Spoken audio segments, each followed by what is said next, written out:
TV Telugu YouTube ఛానల్లో మీ వ్యాపార ప్రకటనల కోసం 9154949554కి కాల్ చేయండి.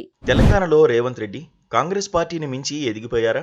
తెలంగాణలో లోక్సభ ఎన్నికలు కాంగ్రెస్, బీజేపీ, బీఆర్ఎస్ మధ్య ముక్కోనపు పోరాటంలా కనిపిస్తున్నా జరుగుతున్న రాజకీయాన్ని చూస్తే మాత్రం Revanth versus BJP versus BRS అన్నట్లుగా పోరాటం జరుగుతోంది.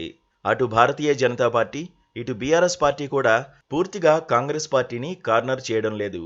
రేవంత్ రెడ్డినే టార్గెట్ చేస్తున్నాయి. ఈ రాజకీయంలో రేవంత్ పైచేయి సాధిస్తే ఆయన కేసీఆర్ కన్నా బలమైన నాయకుడిగా మారుతారు.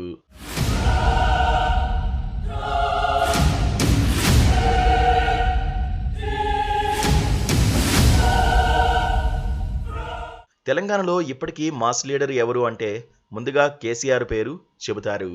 తెలంగాణ ఉద్యమానికి ఓ రూపం తెచ్చి ప్రజల స్వప్నం సాకారం చేయడంలో ఆయనది కీలక పాత్ర. ఆ తర్వాతే ప్రస్తుత సీఎం రేవంత్ రెడ్డి పేరు చెబుతారు. ఇప్పుడు కేసీఆర్ ఓడిపోయి ఉండడం వల్ల ఆయన వెనుకబడి ఉండొచ్చు, కానీ రేవంత్ ఆయన్ను దాటిపోయేందుకు సిద్ధమవుతున్నారు. ఆ పరిస్థితిని బీజేపీ, బీఆర్ఎస్ కల్పిస్తున్నాయి. రేవంత్ను టార్గెట్ చేయడం ద్వారా ఆయన కాంగ్రెస్ కంటే పెద్ద లీడర్ అన్నట్లుగా మారుస్తున్నాయి. రేవంత్ ప్రభుత్వం 6 నెలల్లో కూలిపోతుందని ఒకరు, లోక్సభ ఎన్నికలవుతూనే రేవంత్ పతనం మొదలవుతుందని మరొకరు, 1 ఏడాది కంటే రేవంత్ ప్రభుత్వం కొనసాగదని ఇంకొకరు రేవంత్ను పదే పదే టార్గెట్ చేస్తున్నారు.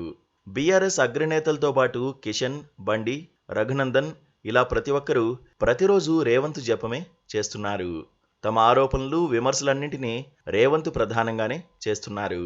కాంగ్రెస్ ప్రభుత్వం పడిపోతుందని, పార్టీని రేవంత్ చీల్చేస్తాడని, రేవంత్ తెలంగాణ షిండే అయిపోతాడని కాంగ్రెస్లో ఆయనపై నమ్మకం తగ్గించే వ్యూహం అమలు చేస్తున్నారు. రేవంత్ రెడ్డిని 2 ప్రధాన పార్టీలు టార్గెట్ చేస్తున్నాయంటే ఆయన బలం పెరిగిందనే అర్థం. నిజానికి కాంగ్రెస్ పార్టీని టార్గెట్ చేయాలి, ఆ పార్టీపై వ్యతిరేకత పెంచాలి.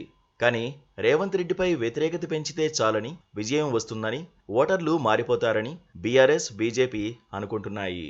ఆయన ముఖ్యమంత్రి కాబట్టి ఆయన్ను టార్గెట్ చేస్తున్నారని అనుకోవడానికి లేదు. రేవంత్ రెడ్డి ఇప్పుడు కాంగ్రెస్ పార్టీ గెలుపు కోసం విస్తృతంగా శ్రమిస్తున్నారు. ఓవైపు పీసీసీ చీఫ్గా, మరోవైపు సీఎంగా 2 బాధ్యతల్ని నిర్వర్తిస్తున్నారు. కింది నుంచి ఎదిగిన రేవంత్ రెడ్డికి ఆ సామర్థ్యం ఉంది. కష్టపడి అనేక మంది ప్రత్యర్థులను ఎదుర్కొని చాకచక్యంతో సందర్భానికి తగ్గ నిర్ణయాలు తీసుకుని ఉన్నత స్థానానికి ఎదిగారు రేవంత్ రెడ్డి. గ్రూపులకు నిలయమైన కాంగ్రెస్లో చేరిన కొద్ది కాలంలోనే ముఖ్యమంత్రి అయ్యారు. చెప్పదలుచుకున్నది సూటిగా సుత్తి లేకుండా చెప్పడం, విషయ పరిజ్ఞానం ఉండడం, జనాలను ఆకట్టుకునే వాగ్దాటి ఉండడం రేవంత్ స్టైల్. అందుకే ఆయన ప్రజల్లో తిరుగులేని నేతగా ఎదుగుతున్నారు. తెలంగాణ ఇచ్చిన పార్టీగా కాంగ్రెస్ పై ప్రజల్లో ఆదరణ ఉన్న, ఏకతాటిపైకి నడిపించే నాయకుడు లేకపోవడం వల్లనే 2 సార్లు ఓడిపోయిందన్న అభిప్రాయం ఉంది. 3వసారి ఎన్నికలు జరిగే నాటికి ఆ లోటును రేవంత్ రెడ్డి తీర్చేశారు. తనకు పీసీసీ చీఫ్ పోస్ట్ ఇవ్వడంపై పార్టీలో వ్యతిరేకత వచ్చినా ఆయన సమన్వయంతో సరిచేసుకున్నారు.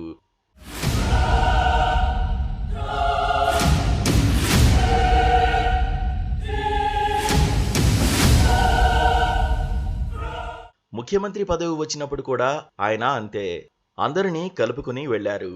ఇప్పుడు కోమటిరెడ్డి వెంకటరెడ్డి వంటి నేతలు కూడా ఆయనే 10 ఏళ్లు సీఎంగా ఉంటారని చెబుతున్నారు. రేవంత్ రెడ్డి ఇక్కడే చాణక్యం చూపిస్తూ ఉంటారు. నల్లగొండ పర్యటనకు వెళ్లి కోమటిరెడ్డికి కూడా ముఖ్యమంత్రి అయ్యే అర్హత ఉందని చెబుతూ ఉంటారు. ఇలా నొప్పింపక తానవ్వక అన్న పద్ధతిలో రేవంత్ రెడ్డి పార్టీలో పట్టు పెంచుకుంటూ, ప్రజల్లో పలుకుబడి పెంచుకుంటూ ఇతర పార్టీలకు ప్రధాన ప్రత్యర్థిగా మారారు. పార్లమెంట్ ఎన్నికల్లో 10కి పైగా పార్లమెంటు స్థానాల్లో గెలిపిస్తే రేవంత్ ఇమేజ్ మరింత పెరుగుతుంది. అప్పుడు మరింత ఎక్కువగా రేవంత్ వర్సెస్ ఇతర పార్టీలు అన్నట్లుగానే రాజకీయం మారుతుంది. రేవంత్ నీడలోనే కాంగ్రెస్ ఉండిపోతుంది అనడంలో ఎలాంటి సందేహం ఉండకపోవచ్చు.